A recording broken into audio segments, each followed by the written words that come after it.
네, 미 재무부가 어제 일본 미쓰비시 UFG는 United Financial Group이라고 그 약자인 것 같습니다. 미쓰비시 금융지주회사에게 소환장을 냈습니다. UN 제재 결의안에서 합의한 내용, 다시 말하면 북한과는 어떤 종류의 거래가 있어서도 안 된다는데, 안 된다고 합의를 해놓은데, 왜 일본 미쓰비시 은행은, 금융지주회사는 북한과 관련된 직간접적인 거래를 하는 의심을 받고 있냐, 정황 증거가 있느냐, 이 이유 때문에 와서 사실을 밝히라고 소환장을 냈습니다.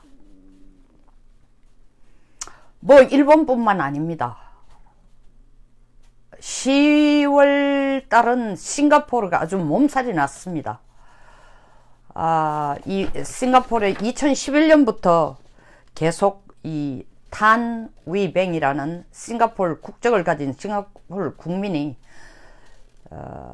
북한에게 사치품을 계속 팔고, 또 때에 따라서는 현금을 전달하는 그런 혐의까지 있다 해서 조사를 받았습니다. 뿐만 아니라 러시아 출신으로 남아공 국적을 가진 그 북한에게 석유 밀수를 해주는 78억 원치 석유 밀수를 해주는 회사를, 싱가포르에 자회사를 설치해서 거래를 하던 남아공 국적의 기업인도 사실 지금 기소당한 상태입니다. 미 재무부에 의해서 처벌 대상으로 가고 있습니다. 뿐만 아니라 싱가포르 내에서 여기저기 선적, 특히 선박, 싱가포르이 이 해안과 접하고 있는 국가이고, 아주 뭘 중간에 거쳐서 트래피킹, 이 교통로에 앉아 있기 때문에 아주 좋은 위치적인 지리적 강점을 갖고 있습니다. 그래서 미국이 굉장히 집중적으로 올해 3월 달부터 싱가포르에 대해서 대북 제재 위반이 있는지 들여다보고 있습니다. 근데 저는 이 일본 미쓰비시 UFG에 대해서 미국이 이렇게 난리를 치는 걸 보면서, 물론 표면적인 가장 직접적인 이유는 너희들이 옛날에 이란하고도 거래하고 버마하고도 거래해가지고 돈을 거의 6억 불에 해당하는 벌금을 물은 적이 있는데, 그 다 유엔 제재에 위배되는 데인데도 그 짓을 하더니 이번에 북한과도 뭔가 자금 세탁과도 관련되는 것 같고, 더더구나 북중 국경무역 지역에 있어서는 일본이 그 지역에 있어서의 밀수나 무역과는 관련이 직간접적으로 또 돼서도 안 되는데 뭔가 혐의가 있는 것 같다, 너희들이 그게 관여가 되는 것 같다 하고, 그 죄가 가장 큰 죄로, 직접적인 죄로 지금 소환장을 낸 겁니다. 근데 저는 며칠 전부터 계속 이 사건을 들여다보면서 뭐 국내 언론에서는 이렇게 분석을 하고 있습니다. 가장 가까운 맹방인 일본에게도 미국이 대북 제재를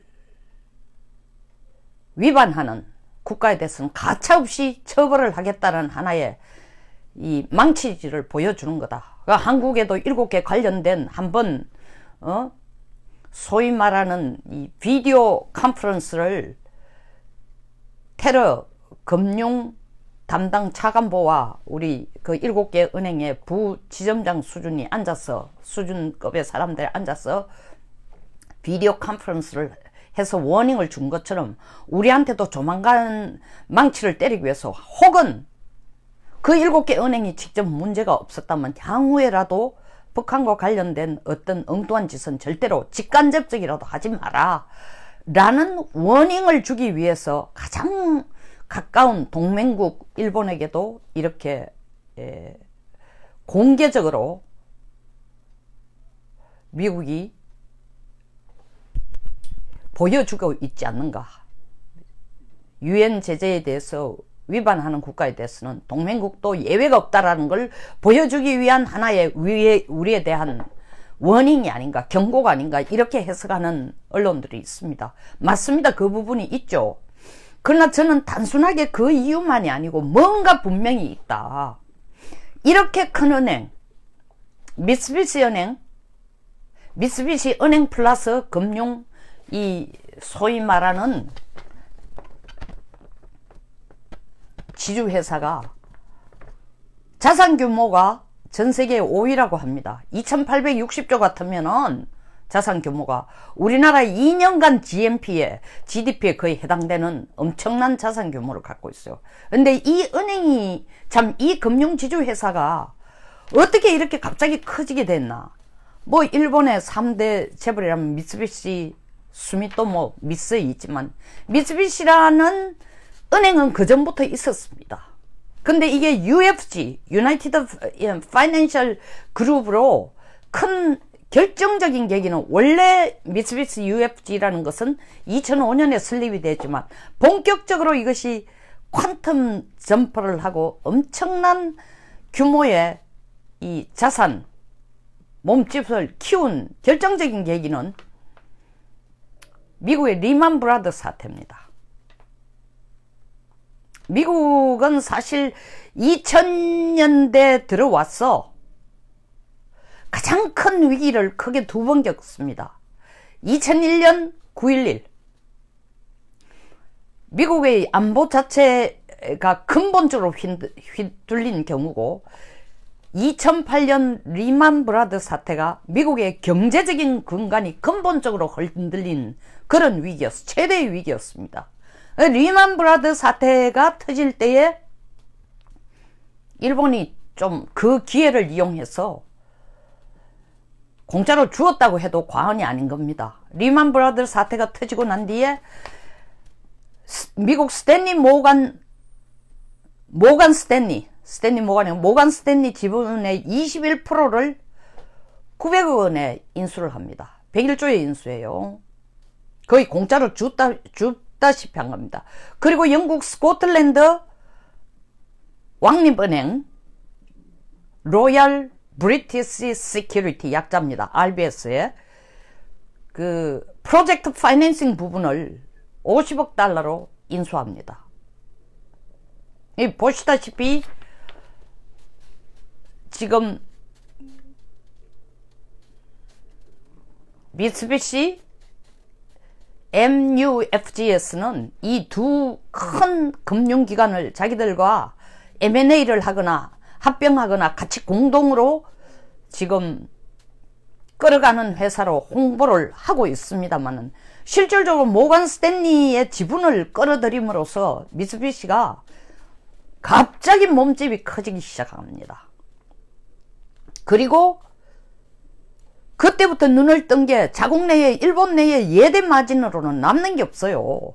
뭐 실제로 뭐 1900년대 말 2000년 초반까지만 해도 잃어버린 20년 속에서 마이너스가 아닌 제로 이자 상태가 상당히 오랫동안 계속이 됐어요. 그 예대 마진이라는 게 있을 수가 없죠. 그러니까 이 낮은 예대 마진에서 일본 금융기관이, 은행이 살아남을 길이 없으니까 여기에서 수익성이 너무 낮고 실제로 심지어는 마이너스까지 생기니까 해외 부실은행을 주스로 다니고 파산은행을 주워서 M&A를 하는 데에 싼값으로 매수해가지고 M&A를 하는데 많은 공을 들이고 실제로 크게 성공하기 시작합니다.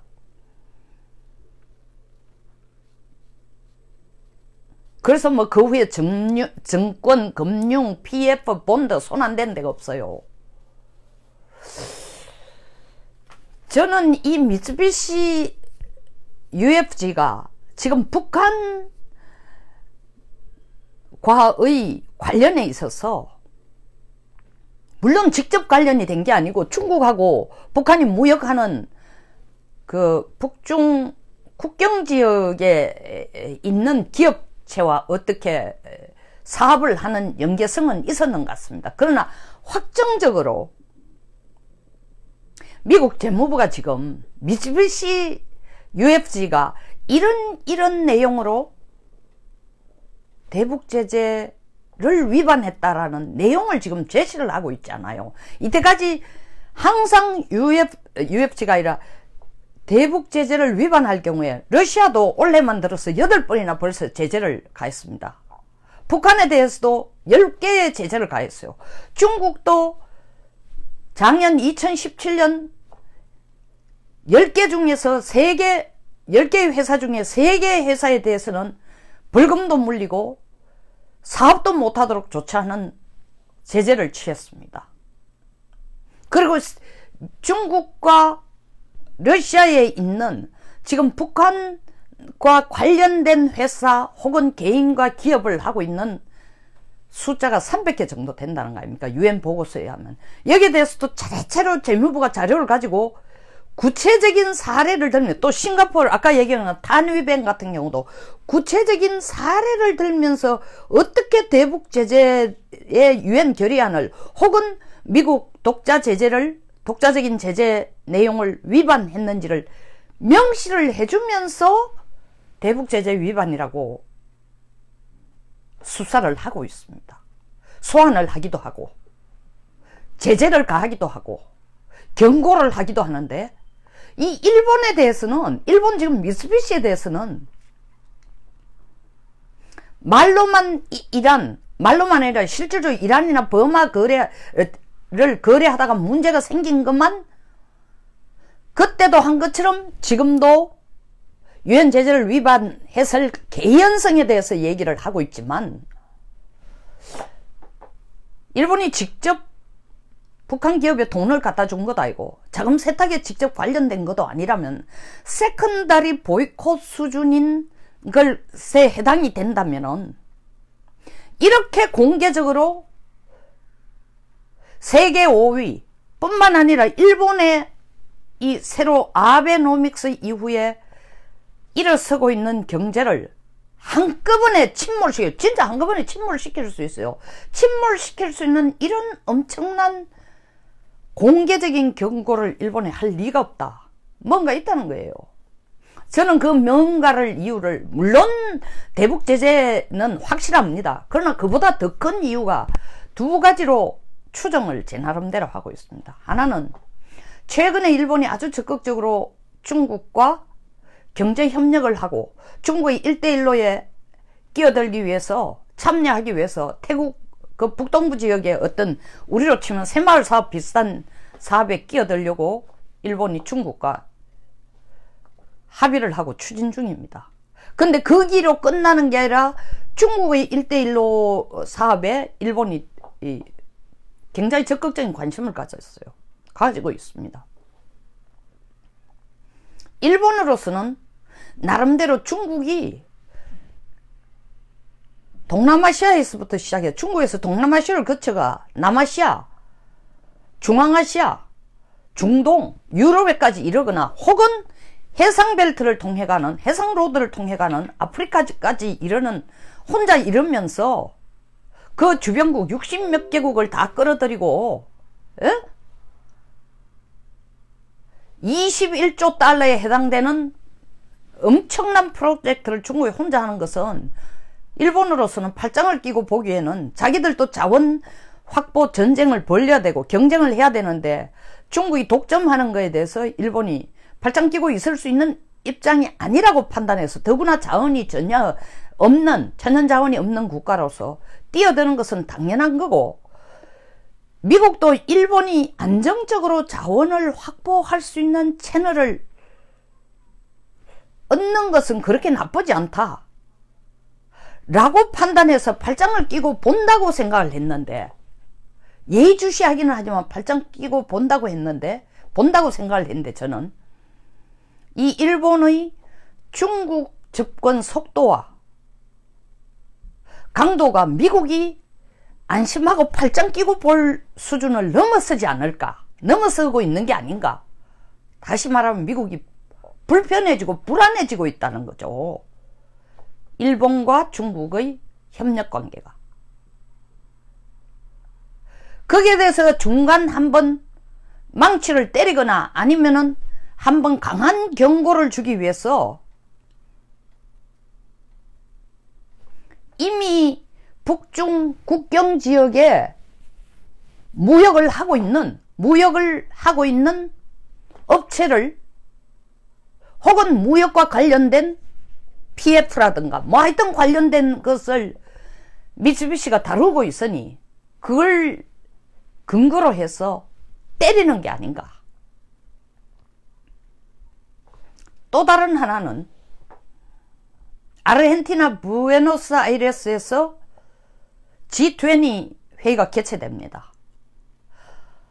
이 G20에서 모여가지고 미국을 제외한 모든 국가는 목소리를 하나로 미국에 대해서 낼 게 있습니다. 제발 미국 중심의 이기적인 보호무역을 깨라. 이것은 미국에게만 덕이 되는 것처럼 미국은 생각하고 있을지 몰라도 장기적으로 보면 미국한테 덕되는 거 아니다. 그리고 전 세계 경제를 다 죽이는 거다. 이 부분에 대해서 일본과 중국이 한 목소리를 같이 내줄 것이다. 이건 추정이 아니고 전번 10월 17일인가 40주년 중일 우호 협력 기념행사에 참여하러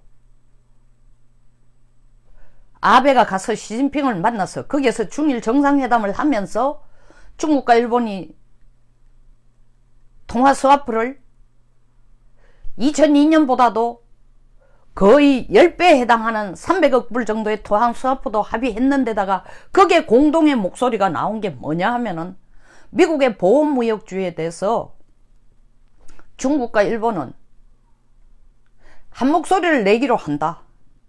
다시 말하면 이 보호무역주의는 옳지 않다. 아시아의 경제를 망치는 것뿐만 아니라 아시아 경제에 대해서 치명적인 악영향을 줄 뿐만 아니라 결국 미국 우선주의, 미국의 독점적인 경제 행위를 위해서 다른 나라를 다 죽이는 행동이니까 여기에 대해서는 중국과 일본이 공동전선을 펴자. 공동전선이라는 용어는 안 썼지만 내용상으로 공동전선을 펴자라고 합의를 한 겁니다.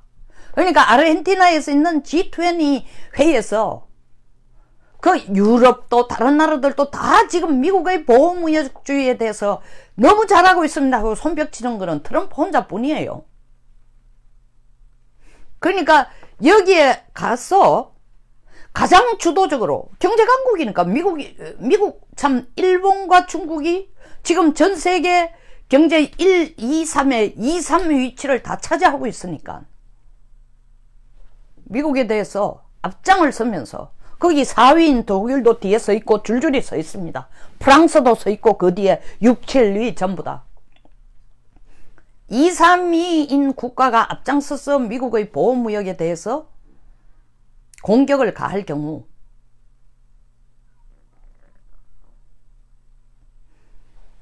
트럼프의 입장이 그렇게 편해진 것은 아닙니다.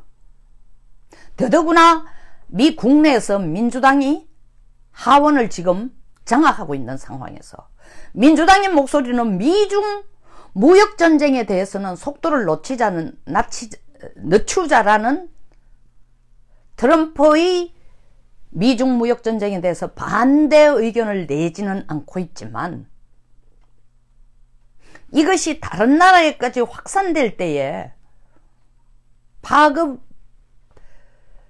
미치는 파급 효과로 보면은 궁극적으로 미국에도 플러스가 될 게 없으니까 이 템포를 좀 줄이거나 다른 나라에 대해서는 보호무역주의가 아닌 다른 좀 더 완화된 태도를 보이는 등등 얘기가 나오고 있으니까 국내에서도 조금 불편한 상황에 밖에서 나와서까지 부에노스아이레스까지 가서 가장 가까운 동맹국 일본으로부터 미국의 보호무역주의에 대해서 손가락질을 받는다 혹은 지적질을 당한다 혹은 그렇게 하지 말라라는 걸 얘기를 미국이 지금 전쟁을 벌이고 있는 중국과 일본이 손을 잡고 그 얘기를 할 때는 트럼프 편해지는 거 없습니다. 아주 불편하죠. 그 그걸 못하도록 하기 위해서, 혹은 그런 말을 할 경우에 일본에게 대해서는 더 강한 보호무역주의를 때릴 수 있다는 워닝을 하기 위해서 전초전으로 저는 이 미쓰비시 은행을 때리는 게 아닌가. 이건 순전히 저의 분석입니다. 옳다 그르다를 넘어서서 제가 관련되는 자료를 다 찾아봤는데도 일본 정부는 철저히 지금 함구를 하고 있어요.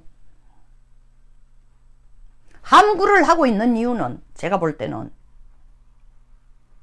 미 재무부에 가서 소환 받았으니까.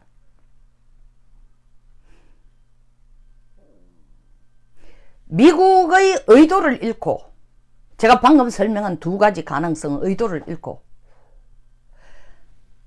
부에노스아이레스에서의 G20 회의에서는 내가 중국 편을 들어 보호무역주의에 대해서, 당신네들 미국의 보호무역주의에 대해서 공격을 하거나 딴소리를 안 하겠다. 너무 힘들게 하지 말아달라. 이제 일본 경제가 겨우 일러졌는데, 그리고 더더구나 이렇게 할 경우에 우리가 일북관계를 지금 개선하는 것 별로 도움 안 된다.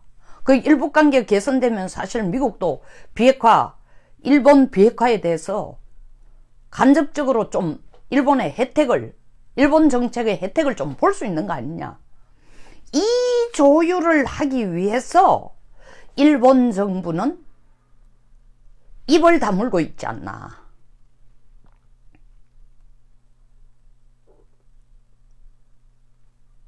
왜냐하면은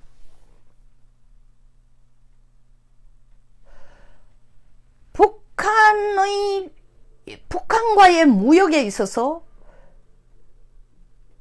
엄청난 현금을 갖다 줬거나 실질적인 거래의 근거가 있는 것도 아닌데, 이렇게 공개적으로 미국이 때릴 때는, 그것도 적은, 뭐 싱가포르 같은 경우에는 조그마한 사이즈였어요. 사실 몇백만 달러, 78억이 적은 돈은 아니지만 어쨌든 간에 이 미쓰비시라는 회사가 가지고 있는 덩치라든가 무게라든가 세계 경제에 있어서 영향력을 비교하면 그거는 피스 오브 케이크, 가장 부스러기죠. 근데 이런 치명타를 때리니까 일본 정부로서는 섣불리 미국의 본심을 잃기 전까지 하지 않는 것이 가장 안정적이다. 안전하고, 미국의 진짜 의도를 읽을 때까지는 발설을 하지 않으려고 극비사항으로 하니까 어떤 자료를 찾아봐도 일본이 거기에 대해서 미국이 미쓰비시 금융지주회사에 대해서 소환장을 낸 데 대해서 가타부타 얘기를 안 하고 있어요.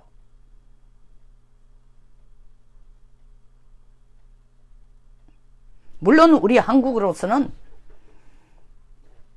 미쓰비시 UFG에 대한 미국이 소환장을 낸 것을 북한의 대북제재 완화하는 행동으로 생각해서 거기에 대한 처벌 조치로 하는 거로 우리는 분명히 읽어야 됩니다. 그래서 함부로 우리 은행들이 겁없이, 혹은 금융기관들이 우리 별거 아니야, 우리한테 불어올 폭풍은 아직도 기다리고 있습니다. 싱가포르도 정말 미국의 동맹국이에요. 싱가포르라는 군사기지를 이용하지 않으면은 동남아시아 지역에 대해서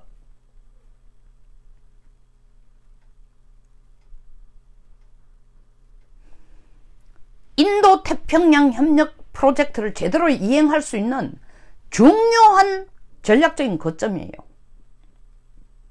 그런 싱가포르에 대해서도 미국이 가차없거든요. 그 수준에서 본다면 일본과의 얘기가 별 얘기가 아닌 것처럼 보일지 모르지만, 그럼에도 불구하고 이것은 너무 큰 망치로 일본을 후리친다고 보면은 단순하게 유엔 대북제재 완화를 일본이 대북제재의 거물을 짜놓은 거물에 미국이 허점을 발견했기 때문에 이걸 완전히 이번에 확실히 한번 수술하겠다라는 그 의지를 가지고 본보기로 일본을 때리는 것에 불과한 것은 아닐 것이다. 더 큰 것, 아까 얘기한 두 가지 이유를 가능성도 있다라는 게 저 나름대로의 분석입니다. 여기서 마치겠습니다. 도움이 되셨다면 좋아요와 그리고 구독 버튼 많은 공유를 꼭 부탁드리겠습니다. 감사합니다.